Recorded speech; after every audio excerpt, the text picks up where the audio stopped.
ओम नमः शिवाय। हर हर महादेव। आप सुन रहे हैं पौराणिक अमृतवाणी द्वारा प्रसारित शिव महापुराण कथा को सुनने के लिए चैनल को लाइक शेयर एंड सब्सक्राइब करें। चलिए आगे की कथा प्रारंभ करते हैं। अथ त्रयोदशो अध्याय। सदाचार, शौचाचार, स्नान, भस्म धारण, संध्या वादन, प्रणव जप, गायत्री जप, दान, न्यायतः, धनुर्पार्जन, अग्निहोत्र आदि की विधि एवं उनकी महिमा का वर्णन। ऋषिगण बोले, हे सूत जी, अब आप शीघ्र ही हमें वह सदाचार सुनाइए जिससे विद्वान पुरुष पुण्य लोकों पर विजय प्राप्त कर लेता है। स्वर्ग प्रदान करने वाले धर्म में आचारों तथा नरक का कष्ट देने वाले अधर्म में आचारों का भी वर्णन कीजिए। सूत जी बोले, हे ऋषियों, सदाचार का पालन करने वाला विद्वान ब्राह्मण ही वास्तव में ब्राह्मण नाम धारण करने का अधिकारी है।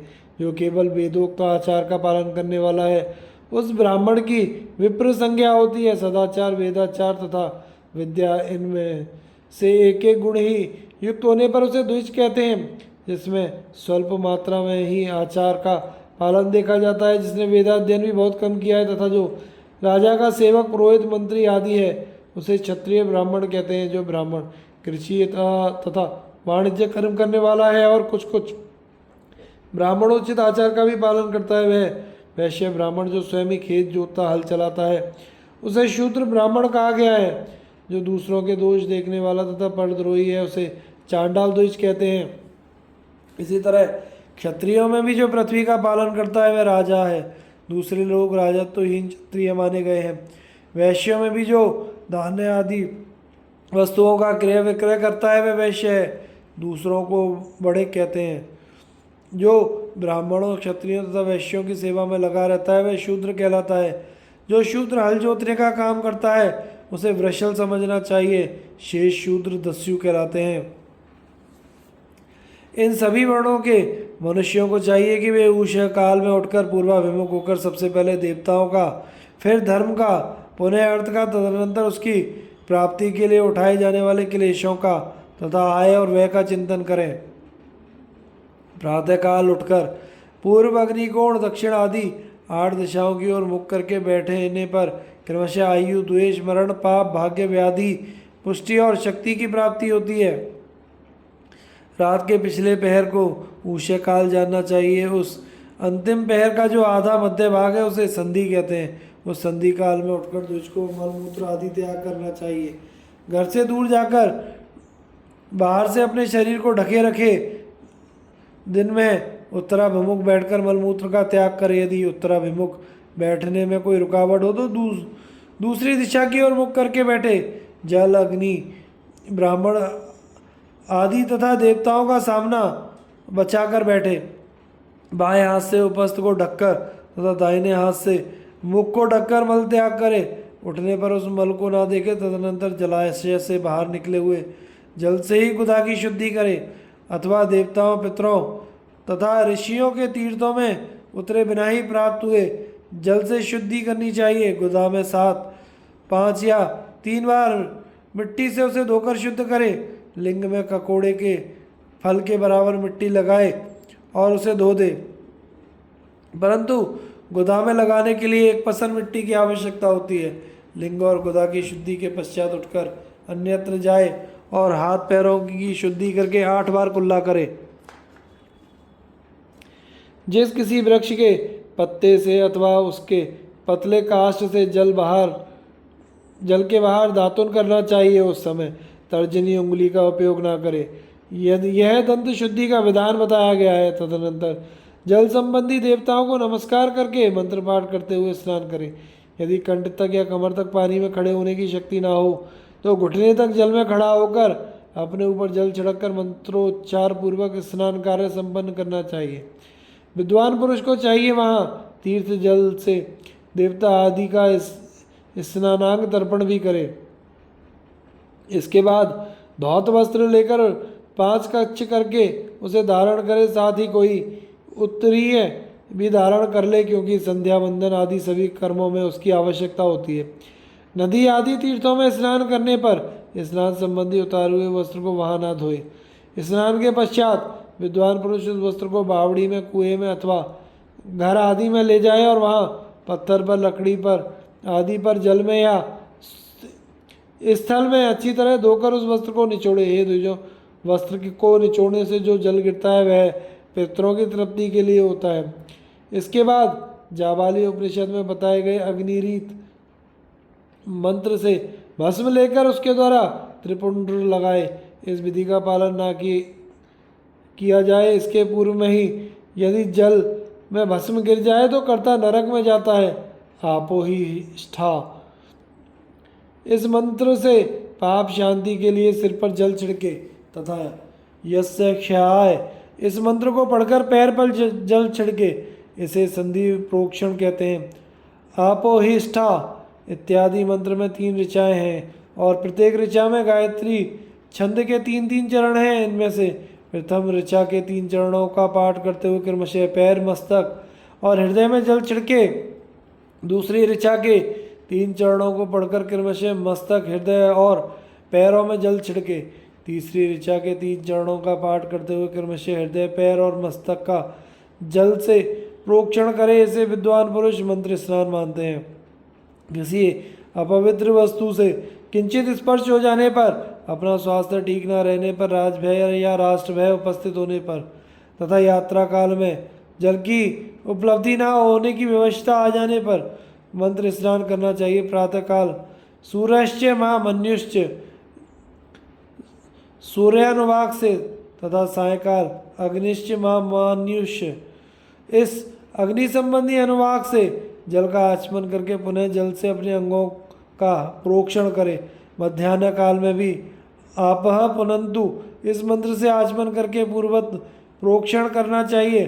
प्रातःकाल की संध्या उपासना में गायत्री मंत्र का जप करके 3 बार ऊपर की ओर सूर्यदेव को अर्घ्य देना चाहिए। हे ब्राह्मणों, मध्याह्न काल में गायत्री मंत्र के उच्चारण पूर्वक सूर्य को एक ही अर्घ्य देना चाहिए। फिर सायकाल आने पर पश्चिम की ओर मुख करके बैठ जाए।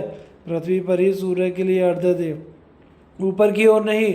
प्रातःकाल और मध्याह्न काल के समय अंजलि में अर्घ्य जल लेकर अंगुलियों की ओर से सूर्यदेव के लिए अर्घ्य दे। अंगुलियों के छिद्र से ढलते हुए सूर्य को देखे और तथा उनके लिए आत्म प्रदक्षिणा करके शुद्ध आचमन करे। सायकाल में सूर्यास्त से 2 घड़ी पहले की गई संध्या निष्फल होती है, क्योंकि वह साय संध्या का समय नहीं है। ठीक समय पर संध्या करनी चाहिए, ऐसी शास्त्र की आज्ञा है। यदि संध्योपासन किए बिना दिन बीत जाए तो प्रत्येक समय के लिए क्रमशः प्रायश्चित करना चाहिए। यदि एक दिन बीते तो प्रत्येक बीते हुए संध्या काल के लिए नित्य नियम के अतिरिक्त 100 गायत्री मंत्र का अधिक जाप करें। यदि नित्य कर्म लुप्त हुए 10 दिन से अधिक बीत जाए तो उसके प्रायश्चित रूप में 1 लाख गायत्री का जप करना चाहिए। यदि 1 मास तक नित्य कर्म छूट जाए तो पुनः अपना उपनयन संस्कार कराए। अर्थ सिद्धि के लिए ईश, गौरी, कार्तिकेय, विष्णु, ब्रह्मा, चंद्रमा और यम का तथा ऐसे ही अन्य देवताओं का भी शुद्ध जल से तर्पण करे। तत्पश्चात तर्पण कर्म को ब्रह्मार्पण करके शुद्ध आचमन करे। तीर्थ के दक्षिण भाग में प्रशस्त मठ में, मंत्रालय में, देवालय में, घर में अथवा अन्य किसी नियत स्थान में आसन पर स्थिरतापूर्वक बैठकर विद्वान पुरुष अपनी बुद्धि को स्थिर करे और संपूर्ण देवताओं को नमस्कार करके पहले प्रणव का जप करने के पश्चात गायत्री मंत्र की आवृत्ति करे। प्रणव के अ, उ, म इन 3 अक्षरों से जीव और ब्रह्म की एकता का प्रतिपादन होता है। इस बात को जानकर प्रणव का जप करना चाहिए। जप काल में यह भावना करनी चाहिए कि हम तीनों लोकों की सृष्टि करने वाले ब्रह्मा, पालन करने वाले विष्णु तथा संहार करने वाले रुद्र की, जो स्वयं प्रकाश चिन्मय है, उपासना करते हैं। यह ब्रह्म स्वरूप ओंकार हमारी कर्मेंद्रियों और ज्ञानेंद्रियों की वृत्ति को, मन की वृत्तियों को तथा बुद्धि वृत्तियों को सदा भोग मोक्ष प्रदान करने वाले धर्म एवं ज्ञान की ओर प्रेरित करे। बुद्धि के द्वारा प्रणव के इस अर्थ का चिंतन करता हुआ जो इसका जप करता है वह निश्चय ही ब्रह्म को पा लेता है। अथवा अर्थानुसंधान के बिना भी प्रणव का नित्य जप करना चाहिए। इससे ब्राह्मणत्व की पूर्ति होती है।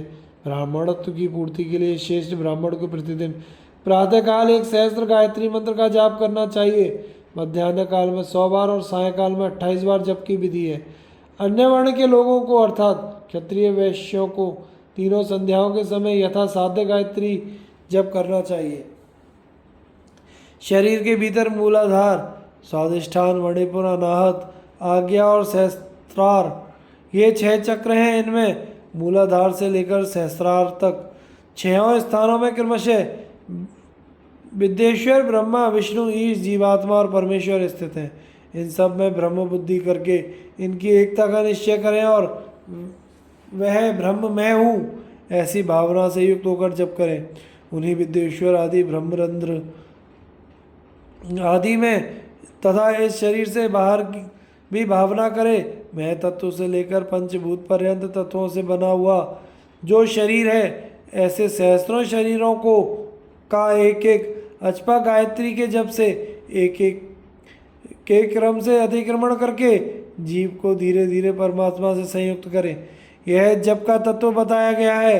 100 अथवा 28 मंत्रों के जप से उतने ही शरीरों का अतिक्रमण होता है। इस प्रकार जो मंत्रों का जप है इसी को आदि क्रम से वास्तविक जप जानना चाहिए। 1000 बार किया हुआ जप ब्रह्मलोक प्रदान करने वाला होता है ऐसा जानना चाहिए। 100 बार किया हुआ जप इंद्रपद की प्राप्ति कराने वाला माना गया है। ब्राह्मणेतर पुरुष आत्मरक्षा के लिए जो स्वल्प मात्रा में जप करता है वह ब्राह्मण कुल में जन्म लेता है। इस प्रकार प्रतिदिन सूर्योपस्थान करके उपयुक्त रूप से जप का अनुष्ठान करना चाहिए। 12 लाख गायत्री का जप करने वाला पुरुष पूर्ण रूप से ब्राह्मण कहा गया है। जिस ब्राह्मण ने 1 लाख गायत्री का भी जप न किया हो उसे वैदिक कार्य में ना लगाए। 70 वर्ष की अवस्था तक नियम पालन पूर्वक कार्य करे। इसके बाद गृह त्याग कर संन्यास ले ले। परिव्राजक या सन्यासी पुरुष नित्य प्रातः काल 12,000 प्रणव का जप करे। यदि एक दिन नियम का उल्लंघन हो जाए तो दूसरे दिन उसके बदले में उतना मंत्र और अधिक जपना चाहिए। इस प्रकार जप को चलाने का प्रयत्न करना चाहिए। यदि क्रमशः 1 मास का उल्लंघन व्यतीत हो गया हो तो 1.5 लाख जप करके उसका प्रायश्चित करना चाहिए। इससे अधिक समय तक नियम का उल्लंघन हो जाए तो पुनः नए सिरे से गुरु से नियम ग्रहण करे। ऐसा करने से दोष की शांति होती है, अन्यथा रौरव नरक में जाना पड़ता है। जो सकाम भाव से युक्त गृहस्थ ब्राह्मण है उसी को धर्म तथा अर्थ के लिए यत्न करना चाहिए। मुमुक्ष ब्राह्मण को तो सदा ज्ञान का ही अभ्यास करना चाहिए। धर्म से अर्थ की प्राप्ति होती है, अर्थ से भोग सुलभ होते हैं और भोग से वैराग्य की प्राप्ति होती है। धर्म पूर्वक उपार्जित धन से जो भोग प्राप्त होते हैं उससे एक दिन अवश्य वैराग्य का उदय होता है। धर्म के विपरीत अधर्म से उपार्जित धन के द्वारा जो भोग प्राप्त होते हैं उससे भोगों के प्रति आसक्ति उत्पन्न होती है। धर्म 2 प्रकार का कहा गया है, द्रव्य के द्वारा संपादित होने वाला और शरीर से किया जाने वाला। द्रव्य धर्म यज्ञ यदि आदि रूप में और शरीर धर्म तीर्थ स्थान आदि के रूप में पाए जाते हैं। मनुष्य धर्म से धन पाता है, तपस्या से उसे दिव्य रूप की प्राप्ति होती है। कामनाओं का त्याग करने वाले पुरुष के अंतःकरण की शुद्धि होती है, उस शुद्धि से ज्ञान का उदय होता है, इसमें संशय नहीं है। सतयुग में आदि में तब को ही प्रशस्त कहा गया है, किंतु कलयुग में द्रव्य साध्य धर्म अच्छा माना गया है। सतयुग में ध्यान से, त्रेता में तपस्या से, द्वापर में यज्ञ करने से ज्ञान की सिद्धि होती है।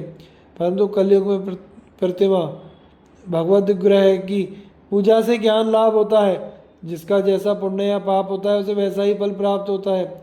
द्रव्य देह अथवा अंग में न्यूनता, वृद्धि अथवा क्षय आदि के रूप में वह फल प्रकट होता है। अधर्म हिंसा दुख रूप है और धर्म सुख रूप। मनुष्य अधर्म से दुख पाता है और धर्म से सुख एवं विद्या का भागी होता है। दुराचार से दुख प्राप्त होता है और सदाचार से सुख। अतः भोग और मोक्ष की सिद्धि के लिए धर्म का उपार्जन करना चाहिए। जिसके घर में कम से कम 4 मनुष्य हैं, ऐसे कुटुंबी ब्राह्मण को जो 100 वर्ष के लिए जीवन निर्वाह की सामग्री देता है उसके लिए वह दान ब्रह्मलोक की प्राप्ति कराने वाला है।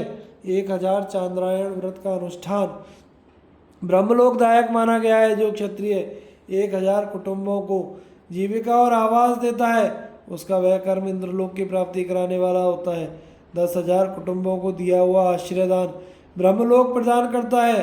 दाता पुरुष जिस देवता के उद्देश्य से दान करता है, अर्थात वह दान के द्वारा जिस देवता को प्रसन्न करना चाहता है उसी का लोक उसे प्राप्त होता है। ऐसा वेद वेदता पुरुष कहते हैं। धनहीन पुरुष सदा तपस्या का उपार्जन करे, क्योंकि तपस्या और तीर्थ सेवन से अक्षय सुख पाकर मनुष्य उसका उपभोग करता है। अब मैं न्यायतः धन के उपार्जन की विधि बता रहा हूँ। ब्राह्मण को चाहिए वह सदा सावधान रहकर विशुद्ध प्रतिग्रह, दान ग्रहण तथा याजन यज्ञ कराने आदि से धन का अर्जन करे। वह इसके लिए कहीं दीनता ना दिखाए और ना अत्यंत क्लेशदायक कर्म ही करे। क्षत्रिय बाहुबल से धन का उपार्जन करे और वैश्य कृषि एवं गोरक्षा से न्यायोपार्जित धन का दान करने से दाता को ज्ञान की सिद्धि होती है। ज्ञान सिद्धि द्वारा सब पुरुषों को गुरु कृपा से मोक्ष सिद्धि सुलभ होती है। मोक्ष से स्वरूप की सिद्धि, ब्रह्म रूप से स्थिति प्राप्त होती है, जिससे परमानंद का अनुभव करता है। हे द्विजों, मनुष्यों को यह सब सत्संग से प्राप्त होता है। गृहस्थाश्रमी को धन धान्य आदि सभी वस्तुओं को दान करना चाहिए। अपना हित चाहने वाले गृहस्थ को जिस काल में जो फल अथवा धान्य आदि वस्तुएं उत्पन्न होती हैं उन्हें ब्राह्मणों को दान करना चाहिए। वह तृष्णा निवृत्ति के लिए जल तथा क्षुधारूपी रोग की शांति के लिए सदा अन्न का दान करे। खेत धान्य, कच्चा अन्न तथा भक्ष्य, भोज्य, लेह, चोष्य, ये 4 प्रकार के सिद्ध अन्न दान करने चाहिए। जिसके अन्न खाकर मनुष्य जब तक कथा श्रवण आदि सत्कर्म का पालन करता है उतने समय तक उसके किए हुए पुण्य का आधा भाग दाता को मिल जाता है। इसमें संशय नहीं है। दान लेने वाला पुरुष दान में प्राप्त हुई वस्तु का दान तथा तपस्या करके अपने प्रतिग्रह जनित पाप की शुद्धि करे, अन्यथा उसे रौरव नरक में गिरना पड़ता है। अपने धन के 3 भाग करे, 1 भाग धर्म के लिए, दूसरा भाग वृद्धि के लिए, तीसरा भाग अपने उपभोग के लिए। नित्य, नैमित्तिक और काम में ये तीनों प्रकार के कर्म धर्मार्थ रखे हुए धन से करे। साधक को चाहिए वह वृद्धि के लिए रखे हुए धन से ऐसा व्यापार करे जिससे उस धन की वृद्धि हो तथा उपभोग के लिए रक्षित धन से हितकारक, परिमित एवं पवित्र भोग भोगे। खेती से पैदा किए हुए धन का 10वां अंश दान कर दे, इससे पाप की शुद्धि होती है। शेष धन से धर्म, वृद्धि एवं उपभोग करे, अन्यथा वह रौरव नरक में पड़ता है, अथवा उसकी बुद्धि पाप से परिपूर्ण हो जाती है, या खेती ही चौपट हो जाती है। वृद्धि के लिए किए गए व्यापार में प्राप्त हुए धन का 6ठा भाग दान कर दे। शेष ब्राह्मणों को दान में प्राप्त हुए शुद्ध पदार्थों का 1/4 दान करना चाहिए। उन्हें अकस्मात प्राप्त हुए धन का तो आधा भाग दान कर देना चाहिए। असत प्रतिग्रह दूषित दान में प्राप्त संपूर्ण पदार्थों को समुद्र में फेंक देना चाहिए। अपने भोग की समृद्धि के लिए ब्राह्मणों को बुलाकर दान करना चाहिए। किसी के द्वारा याचना करने पर अपनी शक्ति के अनुसार सदैव ही सब कुछ दे देना चाहिए। यदि मांगे जाने पर शक्ति रहते हुए भी वह पदार्थ ना दिया जाए तो दूसरे जन्म में वह ऋण चुकाना पड़ता है। विद्वान को चाहिए वह दूसरों के दोषों का वर्णन ना करे। हे ब्राह्मण, द्वेषवश दूसरों के सुने या देखे हुए छिद्र को भी प्रकट ना करे। विद्वान पुरुष ऐसी बात ना कहे जो समस्त प्राणियों के हृदय में रोष पैदा करने वाली है। ऐश्वर्य की सिद्धि के लिए दोनों संध्याओं के समय अग्निहोत्र करे। यदि असमर्थ हो तो वह एक ही समय सूर्य और अग्नि को विधि पूर्वक दी हुई आहुति से संतुष्ट करे। चावल, धान्य, घी, फल, कंद तथा अवश्य इनके द्वारा विधि पूर्वक स्थाली पाक बनाए तथा यथोचित रीति से सूर्य और अग्नि को समर्पित करे। यदि अवश्य का अभाव हो तो प्रधान होम मात्र करे। सदा सुरक्षित रहने वाली अग्नि को विद्वान पुरुष अजस्त्र की संज्ञा देते हैं। यदि असमर्थ हो तो संध्या काल में जप मात्र या सूर्य की वंदना मात्र कर ले। आत्मज्ञान की इच्छा वाले तथा धनार्थी पुरुषों को भी इस प्रकार विधिवत उपासना करनी चाहिए, जो सदा ब्रह्म यज्ञ में तत्पर रहते हैं, देवताओं की पूजा में लगे रहते हैं, नित्य अग्नि पूजा एवं गुरु पूजा में अनुरक्त है तथा ब्राह्मणों को तृप्त किया करते हैं। वे सब लोग स्वर्ग के भागी होते हैं। इस प्रकार श्री शिव महापुराण के अंतर्गत प्रथम विद्वेश्वर संहिता में सदाचार वर्णन नामक 13वां अध्याय पूर्ण हुआ। अथ चतुर्दशो अध्याय अग्नि यज्ञ, देव यज्ञ तथा ब्रह्म यज्ञ आदि का वर्णन। भगवान शिव के 7 बारों का निर्माण तथा उनमें देवाराधन से विभिन्न प्रकार के फलों की प्राप्ति का कथन। ऋषिगण बोले, हे प्रभु, अग्नि यज्ञ, देव यज्ञ, ब्रह्म यज्ञ, गुरु पूजा तथा ब्रह्म तृप्ति का क्रमशः हमारे समक्ष वर्णन कीजिए। सूत जी बोले, हे महर्षियों, गृहस्थ पुरुष अग्नि में सायकाल और प्रातःकाल जो चावल आदि द्रव्य की आहुति देता है उसी को अग्नि यज्ञ कहते हैं। जो ब्रह्मचर्य आश्रम में स्थित है उन ब्रह्मचारियों के लिए समिधा का आधान ही अग्नि यज्ञ है। वे समिधा की ही ये अग्नि में हवन करें। हे ब्राह्मणों, ब्रह्मचर्य आश्रम में निवास करने वाले द्विजों को का जब तक विवाह न हो जाए वे औपासन अग्नि की प्रतिष्ठा ना कर ले तब तक उनके लिए अग्नि में समिधा की आहुति, व्रत का पालन तथा विशेष यजन आदि ही कर्तव्य हैं। यही उनके लिए अग्नि यज्ञ है। हे द्विजों, जिन्होंने बाह्य अग्नि को विसर्जित करके अपनी आत्मा में ही अग्नि का आरोप कर लिया है, ऐसे वानप्रस्थियों तथा सन्यासियों के लिए यही हवन तथा अग्नि यज्ञ है। वे वेद समय पर हितकर, परिमित्र और पवित्र अन्न का भोजन करें।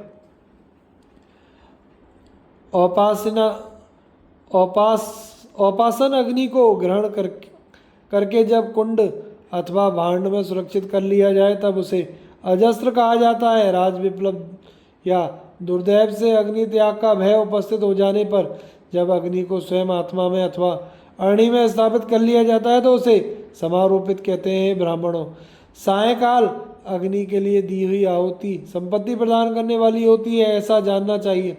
प्रातःकाल सूर्यदेव की दी हुई आहुति आयु की वृद्धि करने वाली होती है। यह बात अच्छी तरह समझ लेनी चाहिए। दिन में अग्निदेव सूर्य में ही प्रविष्ट हो जाते हैं, अतः प्रातःकाल सूर्य को दी हुई आहुति भी अग्नि यज्ञ है।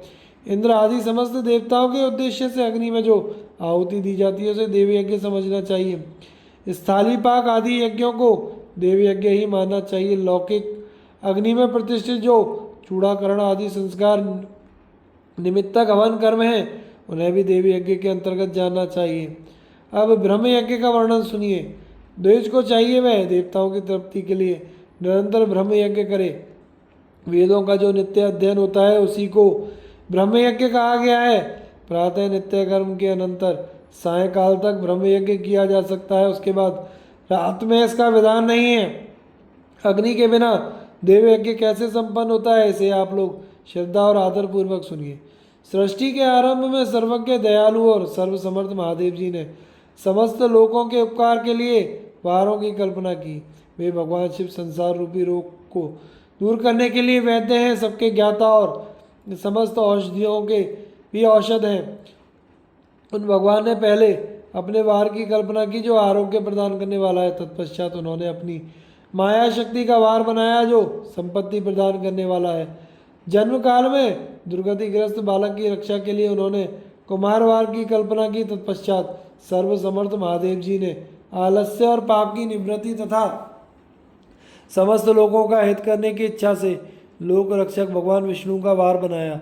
इसके बाद सबके स्वामी भगवान शिव ने पुष्टि और रक्षा के लिए आयुकर्ता तथा त्रिलोक सृष्टा परमेष्टि ब्रह्मा का आयुष्कारक वार बनाया जिससे संपूर्ण जगत के आयुष्य की सिद्धि हो सके।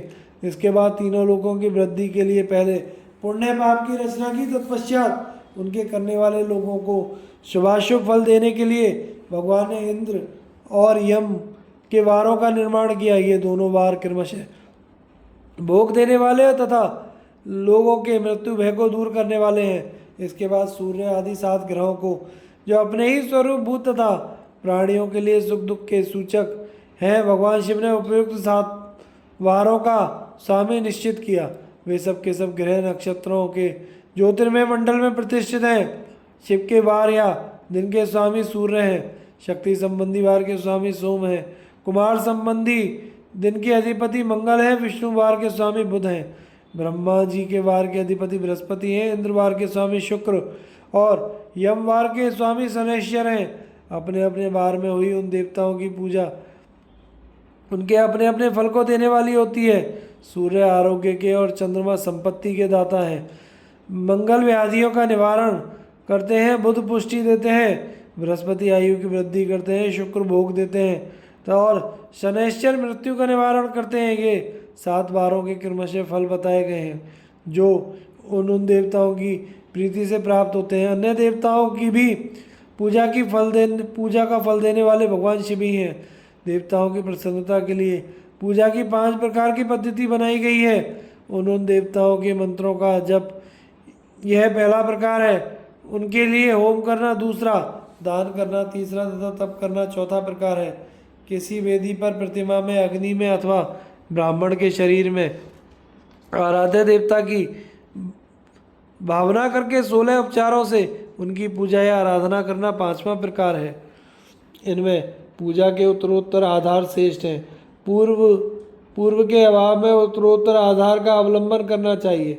दोनों नेत्रों तथा मस्तक के रोग, कुष्ठ रोग की शांति के लिए भगवान सूर्य की पूजा करके ब्राह्मणों को भोजन कराएं। तदनंतर एक दिन, 1 मास और 1 वर्ष तक अथवा 3 वर्ष तक लगातार ऐसा साधन करना चाहिए। इससे यदि प्रबल प्रारब्ध का निर्माण हो जाए तो रोग एवं जरा का नाश हो जाता है। इष्ट देव के नाम मंत्रों का जब आदि साधन वार आदि के अनुसार फल देते हैं। रविवार को सूर्य देव के लिए, अन्य देवताओं के लिए तथा ब्राह्मणों के लिए विशिष्ट वस्तु अर्पण करें। यह साधन विशिष्ट फल देने वाला होता है। इसके द्वारा विशेष रूप से पापों की शांति होती है। विद्वान पुरुष सोमवार को संपत्ति की प्राप्ति के लिए लक्ष्मी आदि की पूजा करे तथा सपत्नीक ब्राह्मणों को घृत पक्व अन्न का भोजन कराए। मंगलवार को रोगों की शांति के लिए काली आदि की पूजा करे तथा उड़द, मूंग एवं अरहर की दाल आदि से युक्त अन्न ब्राह्मणों को भोजन कराए। विद्वान पुरुष बुधवार को दधि युक्त अन्न से भगवान विष्णु का पूजन करे। ऐसा करने से सदा पुत्र, मित्र और स्त्री आदि की पुष्टि होती है। जो दीर्घायु होने की इच्छा रखता हो वह गुरुवार को देवताओं की पुष्टि के लिए वस्त्र, यज्ञोपवीत, घृत मिश्रित खीर से यजन पूजन करे। भोगों की प्राप्ति के लिए शुक्रवार को एकाग्रचित होकर देवताओं का पूजन करे और ब्राह्मणों की तृप्ति के लिए षड रस युक्त अन्न प्रदान करे। इसी प्रकार स्त्रियों की प्रसन्नता के लिए सुंदर वस्त्र आदि का दान करे। शनैश्चर्य मृत्यु का निवारण करने वाला है। उस दिन बुद्धिमान पुरुष रुद्र आदि की पूजा करे। तिल के होम से, दान से देवताओं को संतुष्ट करके ब्राह्मणों को तिल मिश्रित अन्न का भोजन कराए। जो इस तरह देवताओं की पूजा करेगा वह आरोग्य आदि फल का भागी होगा। देवताओं के नित्य पूजन, विशेष पूजन, स्नान, दान, जप, होम तथा ब्राह्मण तर्पण आदि में एवं रवि आदि वारों में विशेष तिथि और नक्षत्रों का योग प्राप्त होने पर विभिन्न देवताओं के पूजन में सर्वज्ञ ये जगदीश्वर भगवान शिव ही उन देवताओं के रूप में पूजित होकर सब लोगों को आरोग्य आदि फल प्रदान करते हैं। देश काल, पात्र, द्रव्य, श्रद्धा एवं लोक के अनुसार उनके तारतम्य क्रमशः ध्यान में रखते हुए महादेव जी आराधना करने वाले लोगों को आरोग्य आदि फल देते रहते हैं। शुभ मांगलिक कर्म के आरंभ में और अशुभ अंत्येष्टि आदि कर्म के अंत में जन्म नक्षत्रों के आने पर गृहस्थ पुरुष अपने घर में आरोग्य आदि की समृद्धि के लिए सूर्य आदि ग्रहों का पूजन करे। इससे सिद्ध है कि देवताओं का यजन संपूर्ण अभीष्ट वस्तुओं को देने वाला है। ब्राह्मणों का देव यजन कर्म वैदिक मंत्र के साथ होना चाहिए। यदि ब्राह्मण शब्द क्षत्रिय और वैश्य का भी उपलक्ष्य है। शूद्र आदि दूसरों का देवयज्ञ तांत्रिक विधि से होना चाहिए। शुभ फल की इच्छा रखने वाले मनुष्यों को 7 ही दिन अपनी शक्ति के अनुसार सदा देव पूजन करना चाहिए। निर्धन मनुष्य तपस्या, व्रत आदि के कष्ट सहन द्वारा और धन के द्वारा देवताओं की आराधना करे। वह बार बार श्रद्धापूर्वक इस तरह के धर्म का अनुष्ठान करता है और बारंबार पुण्य लोक में नाना प्रकार के फल भोग कर पुनः इस पृथ्वी पर जन्म ग्रहण करता है। धनवान पुरुष सदा भोग सिद्धि के लिए मार्ग में वृक्ष आदि लगाकर लोगों के लिए छाया की व्यवस्था करे। जलाशय, कुआं, बावली, पोखरे बनवाए। वेद शास्त्रों की प्रतिष्ठा के लिए पाठशाला का निर्माण कराए। समय अनुसार पुण्य कर्मों के परिपाक से अंतःकरण शुद्ध होने पर ज्ञान की सिद्धि हो जाती है। द्विजों, जो इस अध्याय को सुनता पढ़ता अथवा दूसरों को सुनाता है उसे देव यज्ञ फल की प्राप्ति होती है। इस प्रकार श्री शिव महापुराण के अंतर्गत प्रथम विद्येश्वर संहिता में अग्नि यज्ञ आदि नामक 14वां अध्याय पूर्ण हुआ। दोस्तों, आगे की कथा का प्रसारण हम अगले भाग में करेंगे। चैनल को लाइक, शेयर, सब्सक्राइब करें। धन्यवाद।